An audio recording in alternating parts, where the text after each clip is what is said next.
There are reports of human rights abuses, forced displacement, arrest, intimidation, rapes, torture. It's incredibly shameful that a company as large as H&M has not done its necessary work. It's not asking where its cotton is coming from. It's not asking about the human rights conditions. And, there's no evidence that it's asking any of the questions it should be of the manufacturers and of the suppliers. The Swedish company, they should not cooperate with this kind of man. He's a criminal to me.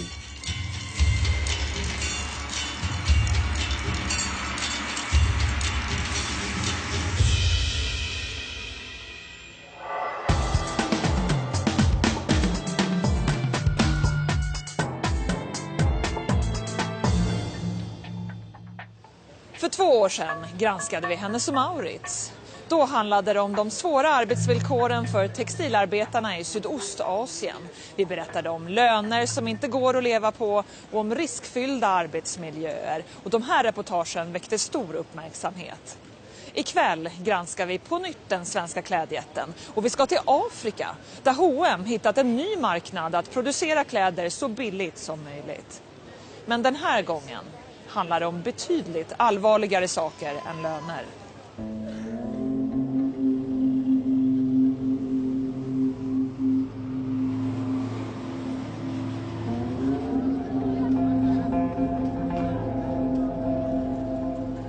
Etiopien är ett av världens fattigaste länder. Här bor omkring 90 miljoner människor. 80% av dem arbetar med jordbruk. Människorättsorganisationer har länge kritiserat den auktoritära regimen för att konsekvent bryta mot mänskliga rättigheter. Det rapporteras om tortyr, olagliga fängslanden och misstänkta mord av oppositionella och regimkritiker. Människorättsorganisationen Human Rights Watch betraktar Etiopien som ett av de mest ofria länderna i världen. We've seen throughout the country that anyone that expresses any kind of frustration or any kind of dissent against government is arrested, is threatened, is intimidated, and that has caused tens of thousands of people to flee the country of their birth. The last elections in 2010, they won 99.6% of the seats. So obviously there's not really much of a functioning democracy. The opposition has been completely decimated. H&M startade upp sin produktion i Etiopien förra hösten. Etiopien har bland de lägsta lönerna i världen.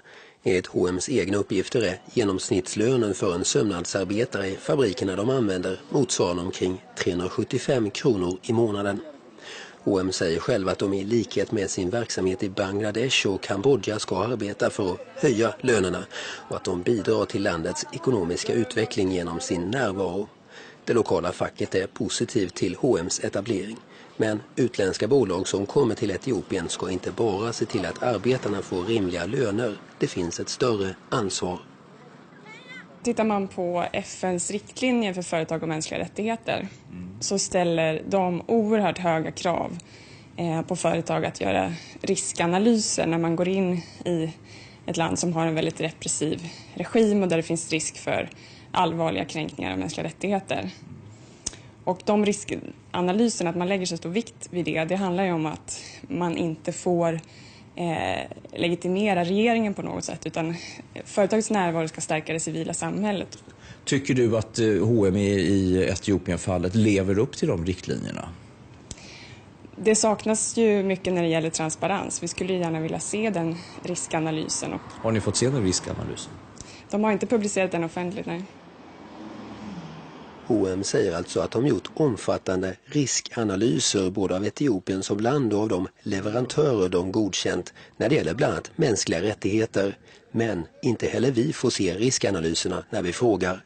H&M vill inte heller berätta varifrån bomullen som används i fabrikerna i Etiopien kommer. If H&M has nothing to hide, if they're quite confident that their cotton is being acquired from an investor in Ethiopia where there's no human rights concerns, then it should be open and transparent about where its cotton is coming from.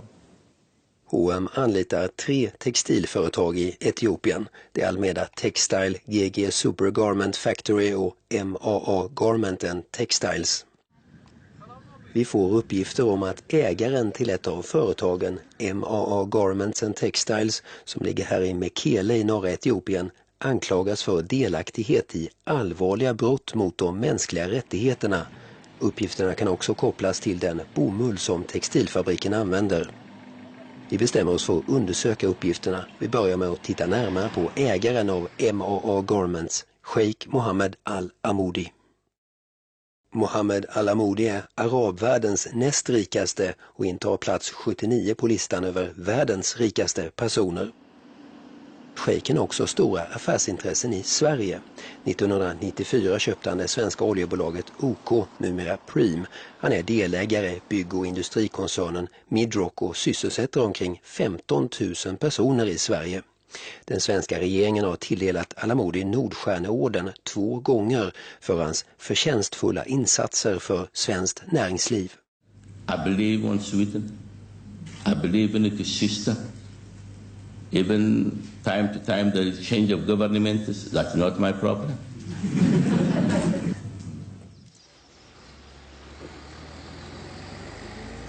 Ett av de företag som Al-Amoudi äger i Etiopien heter Saudi Star. Saudi Star är ett jordbruksföretag som bland annat odlar ris för export till arabvärlden. Enligt det här kontraktet som undertecknades 2009 får Saudi Star arrendera 10 000 hektar mark i Gambella-regionen i 50 år. Saudi Stars arrende av marken är en del av den etiopiska regimens så kallade villagisation-program.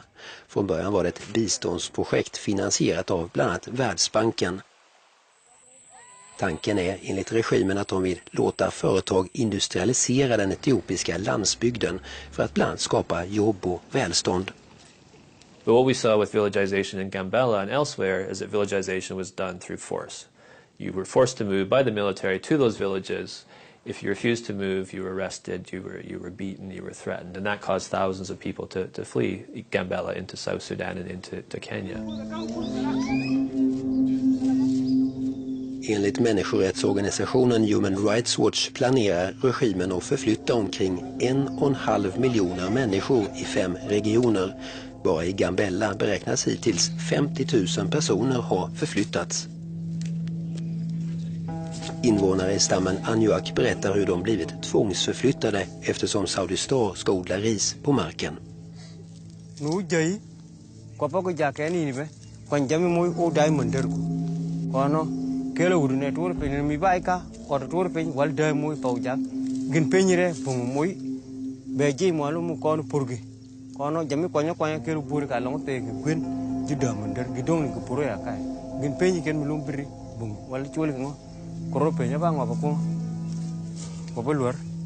Människorättsorganisationer kallar det för land grabbing, grovt översatt beslagtagning av mark.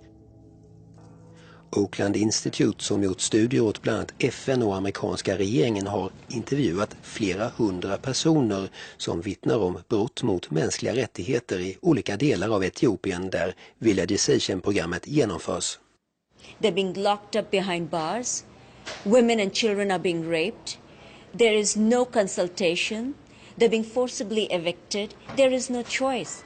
The only way out for them is either to land up in a jail in Ethiopia or to leave the country and live a life of a refugee. Men många har valt att stanna och försvara sina rättigheter. Den 28 april 2012 utsätts Saudi Stars anläggning i Gambella för en attack av uppretade människor. 5 personer dödas enligt Human Rights Watch. De menar att detta sedan används som en ursäkt för att begå ytterligare övergrepp på befolkningen. Dozens of people were arrested. Hundreds of people fled the country into South Sudan. There were very credible reports, people that we interviewed, of people being beaten and tortured by Ethiopian military in the vicinity of Saudi Star.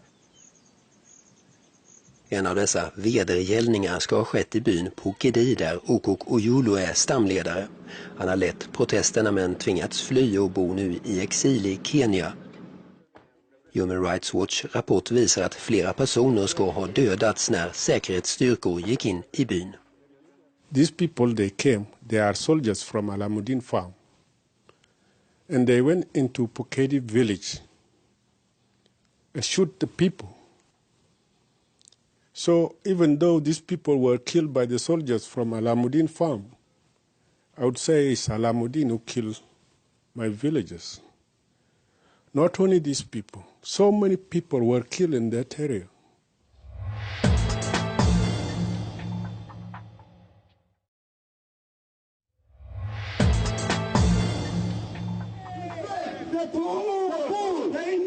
Washington i september i år.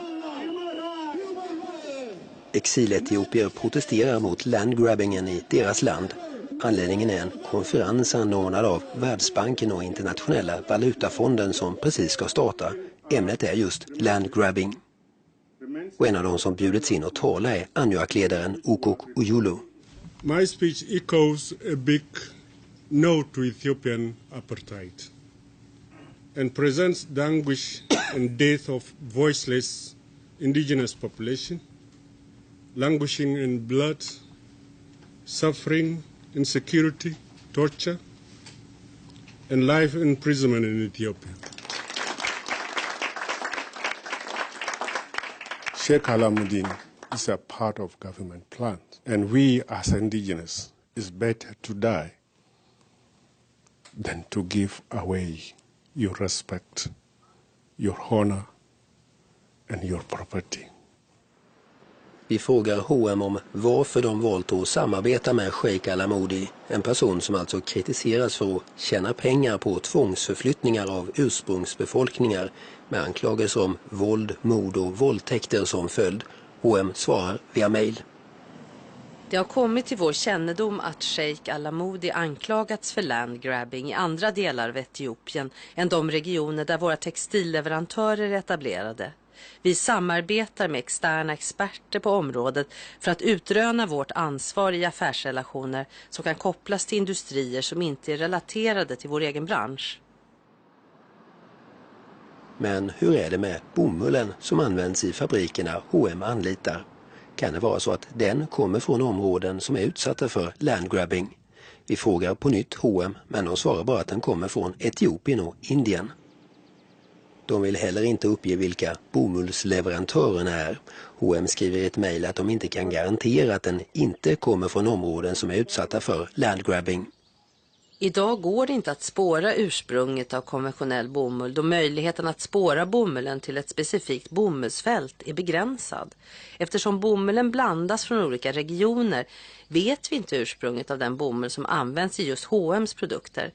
Vi kan därför inte garantera att bomullsfibern inte kommer från de utsatta områdena.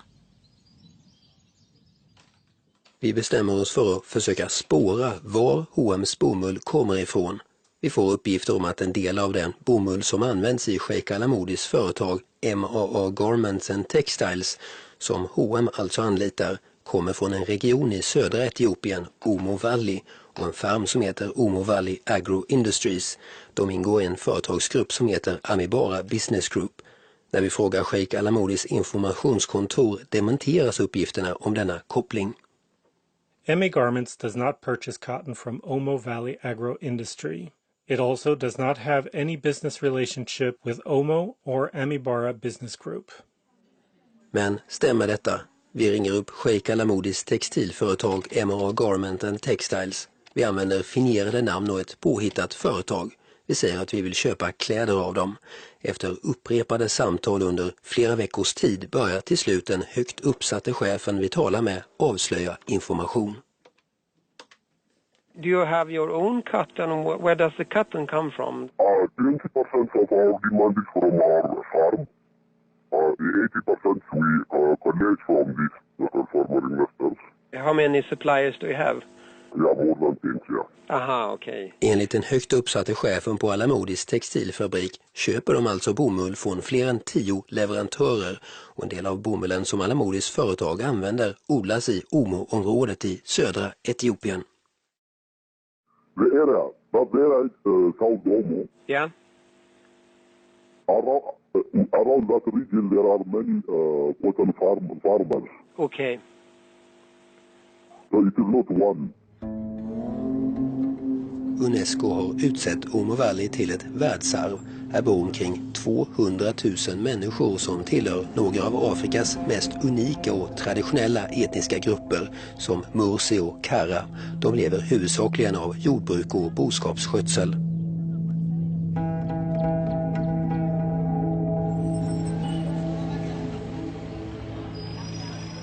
Men precis som i Gambella håller etiopiska staten på att exploatera delar av området.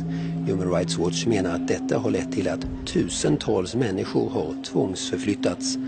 Oakland Institute har publicerat flera rapporter med vittnesmål om allvarliga brott mot de mänskliga rättigheterna även här. So when you talk about the rapes and exploitation of people and human rights abuses, which at the Oakland Institute we have widely covered, we have had our researchers on the ground talking to communities, documenting. There's a whole series of reports that are available which show it is not some make-believe story or just a story from the opposition. This is the reality on the ground.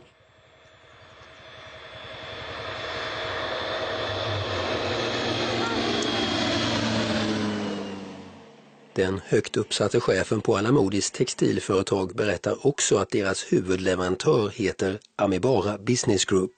Enligt deras hemsida har de flera farmer i Etiopien. 3 av dem ligger i Omo-området, bland annat den som heter Omo Valley Agro Industry PLC. The majority we both from Omo Valley and this middle Asia called Amibara.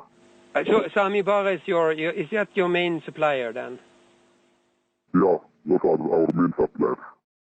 På sin hemsida uppger Amibara att de säljer bomull till Kebire Enterprises som ägs av Sheikh Alamodi. Kebire Enterprises är i sin tur det bolag som äger MAA Garments som alltså tillverkar kläder åt H&M. Do you use this cotton to H&M? We are using this cotton for H&M model also. Both conventional cotton and organic cotton we are using for H&M. And for all our potential customers, we are using this cotton. And this comes from Omo Valley also? Omo Valley and Middle Awash, both.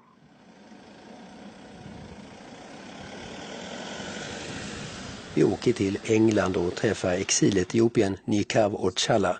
Han är brittisk ordförande för människorättsorganisationen Anua Survival. De arbetar mot landgrabbing i Etiopien. Nykav Ochala bekräftar att övergrepp på ursprungsbefolkningen skett i området där Omo Valley Agro Industry odlar bomull. People have been displaced. People have been deprived of their own traditional way of life so that the land can be taken away from them and be given to foreign companies who are going to supply cottons and other products like what the Omo agro industry is doing to H&M. And so this is completely unethical and the world should be informed. De här bilderna är tagna för en dryg vecka sedan av vår fotograf på plats.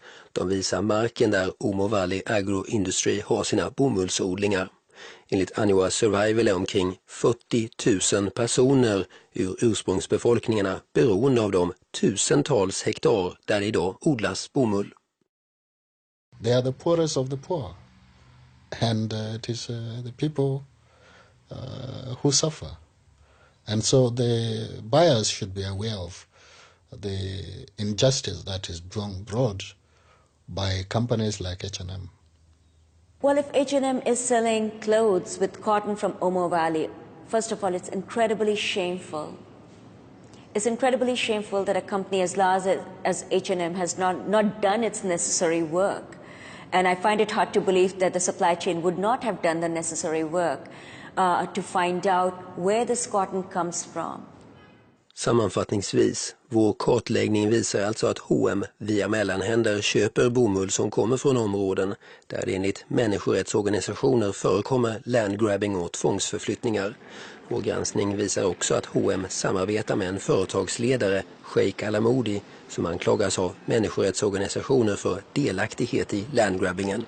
Hur går det ihop med FNs krav på företag som går in i riskabla länder som Etiopien? Vi har upprepade gånger bett H&M om en tv-intervju, men med hänvisning till vår granskning för 2 år sedan vägrar de ställa upp. Istället svarar de bara via mail. Vi ser ju att det är det sättet som vi kan ge den fullständiga informationen, eftersom ni tidigare valt att välja bort så pass viktig och relevant information för att tittarna ska få en korrekt bild av vårt arbete. Det är ganska allvarliga saker vi pratar om här. Vi hoppas att ni kommer att ge en rättvis bild. Så att ni har ju fått svar på allting som ni har undrat över.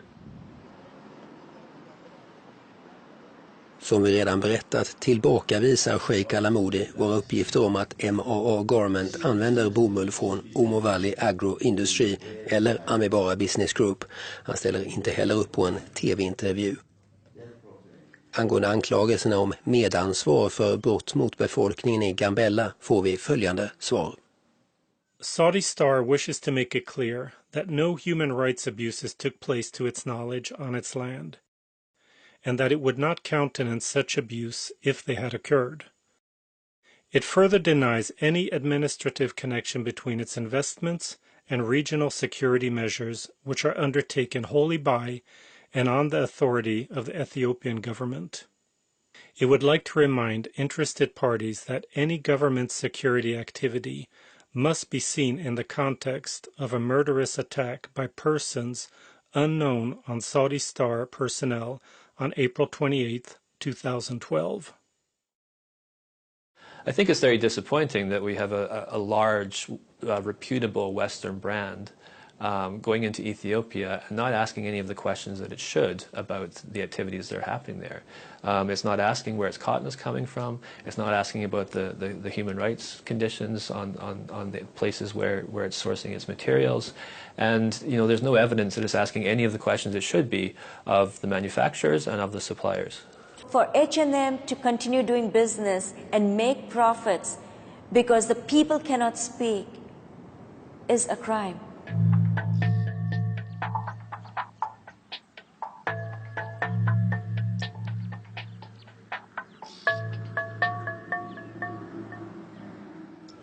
På tv4.se kan du nu läsa hela Hennes & Mauritz och Sheikh Al-Amoudis svar. Och på Kalla Faktas Facebook-sida där kan du nu diskutera programmet och ställa frågor till vår reporter Per Herman Rud. Kalla Fakta är slut för den här säsongen. Vill du se programmen igen hittar du dem på TV4 Play. Nästa år är vi tillbaka med nya granskningar och avslöjanden. Och vill du tipsa redaktionen, gör gärna det på kalla.fakta@tv4.se. Med det tackar vi för i år. Hoppas vi ses igen nästa säsong.